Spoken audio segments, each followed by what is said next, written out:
Valsad city police મથકમાં ફરજ બજાવતા જીઆરડી જવાને પોતાના ઘરે ગળે ફાંસો ખાઈ જીવન ટૂંકાવ્યું। વલસાડના જૂના હરિજનવાસ નાના તાઈવાડ પાસે રહેતા અને વલસાડ સિટી પોલીસ મથકમાં જીઆરડી તરીકે છેલ્લા 3 વર્ષથી ફરજ બજાવતા 25 વર્ષીય વિકાસ પૂરણભાઈ ચૌહાણ તેમના પરિવાર સાથે રહે છે।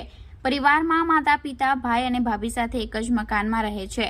ગતરોજ તેમના માતા પિતા ઘરના કોઈ કામ અર્થે રાજસ્થાન ગયા હતા અને વિકાસભાઈના ભાઈ અને તેમના ભાઈ તેમના મકાનના પહેલા માળે રહે છે।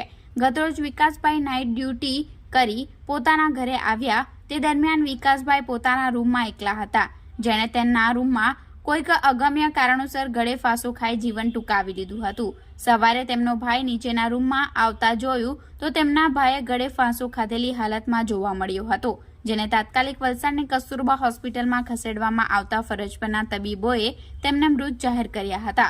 હાલ તો વિકાસભાઈએ આવું પગલું કેમ ભર્યું તે જાણી શકાયું નથી।